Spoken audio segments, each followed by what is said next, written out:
اعوذ باللہ من الشیطان الرجیم بسم اللہ الرحمن الرحیم سبحانک لا علم لنا الا ما علمتنا انک انت العلیم الحکیم۔ قرآن کریم کی قسموں کا بیان۔ قرآن کریم کے مضامین میں جس طرح یہ بیان کیا گیا کہ قرآن کریم اپنے مدعا کو دلیل سے ثابت کرتا ہے، تو اسی طرح قسم سے اس کو مؤکد بھی بناتا ہے۔ اللہ تعالیٰ قسم کیوں کہتے ہیں؟ ایک اشکال ہوتا ہے کہ اگر قسم کافر کے لیے ہے وہ تو مانتا نہیں ہے، اور اگر مسلمان کے لیے ہے تو اس کے لیے قسم کی ضرورت نہیں ہے۔ اس کا جواب یہ ہے کہ قرآن کریم اسلوب عرب پر نازل کیا گیا ہے، اور عربوں کی یہ عادت تھی کہ وہ اپنے کلام میں قسم کو ذکر کیا کرتے تھے، تو اس کی اللہ نے رعایت رکھی۔ اور اسی طرح دنیا میں مختلف مزاج کے مختلف طباع کے لوگ ہیں، ان کے رعایت کے لیے اللہ تعالیٰ نے قسم کو بھی استعمال کیا ہے تاکہ تمام لوگوں پر اتمام حجت ہو جائے اور ان کے اسلوب اور معیار کے مطابق ان سے بات کی جائے۔ لہذا یہ اشکال نہیں کیا جا سکتا ہے کہ مسلمان ویسے مانتا ہے اور کافر کو ضرورت نہیں۔ قرآن کریم میں جو قسمیں ہیں، اقسام ہے، یہ بڑا اہم موضوع ہے۔ علامہ ابن قیم رحمہ اللہ نے اس پر مستقل کتاب لکھی ہے، کتاب کا نام ہے التبیان فی اقسام القرآن۔ یہ ایک مستقل درس ہے اور قرآن کریم میں تدبر کا بڑا اہم ذریعہ ہے۔ قسم کے ارکان 3 ہے۔ نمبر 1 فعل قسم، اقسمو یا احلفو، قسم، حلف، یمین، تینوں کا ایک معنی ہے۔ یمین کے معنی ہوتے ہیں قوت، طاقت، اور قسم کی یمین اس لیے کہتے ہیں کہ عرب جب قسم کہتے تھے تو ایک اپنا دائیں ہاتھ دوسرے کے دائیں ہاتھ میں دیتے تھے، اس لیے اس کو یمین کہا جاتا ہے۔ تو سب سے پہلا رکن ہے فعل قسم۔ نمبر 2 مقسم بھی، اور فعل قسم حرف با کے ذریعے اس کی طرف متعدی ہوتا ہے۔ اور تیسرا رکن ہے مقسم علیہ، جس پر قسم کہی جاتی ہے، اس کو ثابت کرنے کے لیے قسم کہی جاتی ہے۔ قرآن کریم کی آیت سورۃ النحل 38 نمبر میں یہ تینوں وضاحت کے ساتھ موجود ہے۔ اللہ فرماتے ہیں وَأَقْسَمُوا بِاللَّهِ جَهْدَ أَيْمَانِهِمْ لَا يَبْعَثُ اللَّهُ مَن يَمُوتُ۔ وَأَقْسَمُوا یہ فعل قسم ہے، مشرکین نے قسم کھائی۔ باللہ یہ مقسم بھی ہے، اور دیکھو فعل قسم با کے ذریعے اس کی طرف متعدی ہوا ہے۔ وَأَقْسَمُوا بِاللَّهِ لا يَبْعَثُ اللَّهُ مَن يَمُوتُ مقسم علیہ ہے۔ مشرکین نے قسم کھائی اللہ کی ذات پر کہ قیامت کے دن اللہ مردوں کو نہیں اٹھائیں گے۔ مقسم علیہ اور جواب قسم یہ دونوں ایک چیز ہے۔ اکثر کثرت استعمال کی وجہ سے فعل قسم کو حذف کیا جاتا ہے، اور جواب قسم کو بھی اکثر حذف کیا جاتا ہے، جیسے لو کے جواب کو قرآن کریم میں اکثر حذف کیا جاتا ہے، اس طرح اس کو بھی حذف کیا جاتا ہے۔ یہ ارکان قسم ہے۔ مقسم بھی وہ اللہ کی ذات، اللہ کے اسماء و صفات ہونی چاہیے کہ اس پر قسم کہی جائے گی۔ الفاظ قسم، حروف قسم جس سے قسم کہی جاتی ہے وہ با ہے، واو ہے، تا ہے، اور قرآن کریم میں تا بھی استعمال ہوا ہے اور واو کثرت سے استعمال ہوا ہے۔ قسم کی مختلف قسمیں ہیں۔ سب سے پہلی قسم یہ ہے کہ مقصود قسم کہنے والی کی یہ ہو کہ میں جس پر قسم کہہ رہا ہوں مقسم بھی وہ عالم الغیب ہے اور میرے نفع و نقصان کا مالک ہے، فوق السبب۔ اگر میں یہ قسم پوری نہیں کروں گا تو وہ مجھے نقصان پہنچائے گا۔ اس قسم کی قسم یہ اللہ کی ذات کے ساتھ خاص ہے اور غیر اللہ پر شرک ہے۔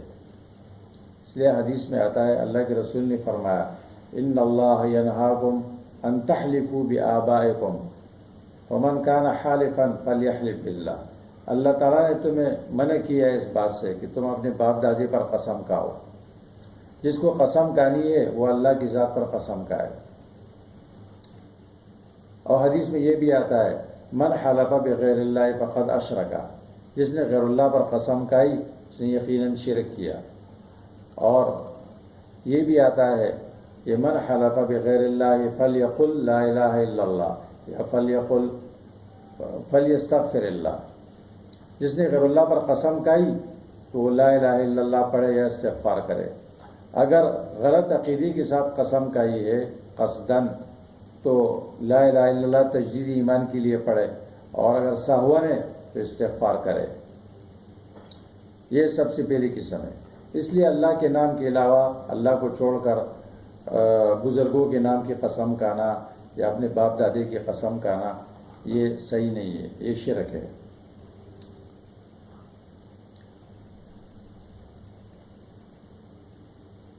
قسم کی دوسری قسم دعا کے لیے ہوتی ہے۔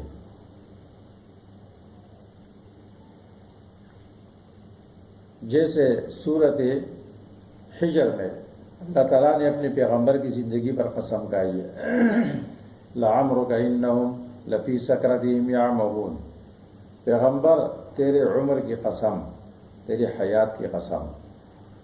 اللہ تعالیٰ نے صرف اپنے پیغمبر کے حیات پر قسم کھائی ہے، باقی کسی پیغمبر کے حیات پر قسم نہیں کھائی۔ انہم لفی سکرتہم یعمہون، جیسے لعمر زید مانا اللہ تعالیٰ زید کی عمر بڑھائے، اس میں برکت دے۔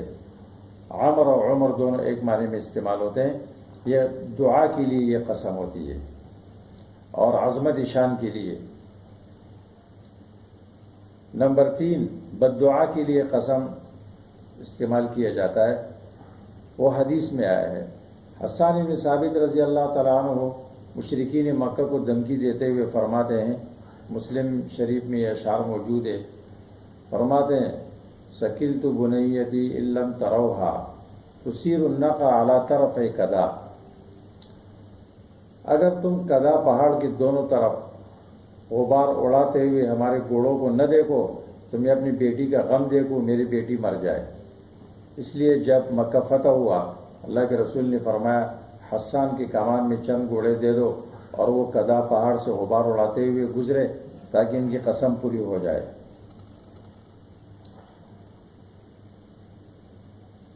چوتھی قسم ہے قسم کو شاہد بنایا جاتا ہے، مدعا پر گواہ بنایا جاتا ہے۔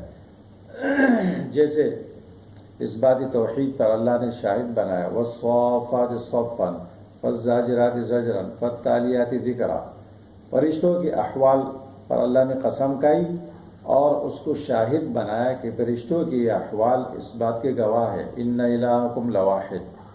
اور کبھی اس بات رسالت کے لیے اس طرح کیا جاتا ہے یاسین والقرآن الحکیم انک لمن المرسلین۔ قرآن کریم میں اس قسم کی قسم بہت زیادہ ہے۔ دوسری قسم اور یہ چوتھی قسم۔ پانچویں قسم قسم کی ہے تفخیم واقعہ کے لیے، واقعہ کے عظمت شان کے لیے قسم کہی جاتی ہے، اس کو جواب کی ضرورت نہیں ہوتی۔ شاہ ولی اللہ فرماتے ہیں اس کو جواب کی ضرورت نہیں ہوتی، جیسے سورت دخان میں حامیم والکتاب المبین۔ قرآن کریم میں اکثر قسمیں اس قبیل سے بھی ہے کہ اس کو جواب کی ضرورت نہیں ہے۔ غیر اللہ پر قسم کھانا مخلوق کے لیے شرک ہے، اور اللہ کی مرضی ہے کہ وہ اپنی مخلوق میں سے جس پر چاہے قسم کھائے۔ اللہ تعالیٰ اپنی ذات پر قسم کھاتے ہیں، اپنی مخلوقات پر قسم کھاتے ہیں، اور اپنے پیغمبر کو حکم دیتے ہیں کہ میری ذات پہ قسم کھاؤ۔ اللہ تعالیٰ جس چیز پر قسم کھاتے ہیں، ایک تو اس کی عظمت بیان کرنی مقصود ہوتی ہے کہ یہ چیز عظیم الشان ہے اور اللہ کی نشانیوں میں سے، قدرت کی نشانیوں میں سے ایک اہم نشانی ہے، اور کبھی اس کے منفعات کو بیان کیا جاتا ہے، جیسے لا اقسم بہذا البلد وانت حل بہذا البلد، مکہ شہر کی عظمت کو بیان کرنے کے لیے۔ پیغمبر کی زندگی اور عظمت شان کو بیان کرنے کے لیے لعمرک انہم لفی سکرتہم یعمہون، اور منفعت بتانے کے لیے جیسے والتین والزیتون، اور کبھی اللہ تعالیٰ قسم کہتے ہیں اس بات حشر کے لیے۔ قرآن کریم میں 5 مرتبہ یہ قسم کہی گئی ہے۔ سورۃ یونس میں وَيَسْتَنبِئُونَكَ حَقٌّ قُلْ اِی وَرَبِّی إِنَّهُ لَحَقٌّ، پیغمبر کو حکم دیا میرے ذات پہ قسم کھاؤ اس بات قیامت کے لیے۔ سورۃ مریم میں فَوَرَبِّكَ لَنَحْشُرَنَّهُمْ، اور سورۃ سبا میں، سورۃ فاطر میں قُلْ بَلَىٰ وَرَبِّي لَتَأْتِيَنَّكُمْ، اور سورۃ تغابن میں قُلْ بَلَىٰ وَرَبِّي لَتُبْعَثُنَّ ثُمَّ لَتُنَبَّؤُنَّ بِمَا عَمِلْتُمْ، یہ اس بات حشر کے لیے قسم کہی گئی۔ کبھی انسان کے صفات ذمیمہ پر قسم کہی جاتی ہے، جیسے سورۃ عادیات میں إِنَّهُ لِحُبِّ الْخَيْرِ لَشَدِيدٌ إِنَّ الْإِنسَانَ لِرَبِّهِ لَكَنُودٌ وَإِنَّهُ لِحُبِّ الْخَيْرِ لَشَدِيدٌ، دنیا کی محبت اس کے اندر موجود ہے اور اللہ کا نافرمان ہے۔ وَالْعَصْرِ إِنَّ الْإِنسَانَ لَفِي خُسْرٍ، قرآن کریم میں بعض صورتیں قسم سے شروع ہوتی ہے، تقریباً 16 صورتیں ایسی ہے کہ وہ قسم سے شروع ہوتی ہے اور واو قسمیہ اس میں استعمال ہوا ہے۔ والنازعات، والسماء ذات البروج، اور والذاریات، والسماء والطارق، والشمس وضحاها، واللیل اذا یغشاها، والضحى، والعصر، والعادیات، یہ تقریباً 16 صورتیں ہیں جو قسم سے شروع ہوتی ہے، اور مقصد اس سے یہ ہوتا ہے کہ مخاطب کو تنبیہ کرنا مقصود ہوتا ہے کہ یہ بڑے عظیم الشان بات ہے، اس کو غور سے سنو، اس کی اہمیت کے لیے اللہ تعالیٰ قسم کہتے ہیں۔ تو یہ قسمیں بڑا اہم موضوع ہے اور اس کو سمجھنے کی ضرورت ہے۔ علامہ ابن قیم رحمہ اللہ نے اپنی کتاب التبیان فی اقسام القرآن میں اس کو بڑی تفصیل سے بیان کیا ہے، اس کا مطالعہ اس کے لیے بڑا اہم رہے گا۔ وآخر دعوانا الحمد للہ رب العالمین۔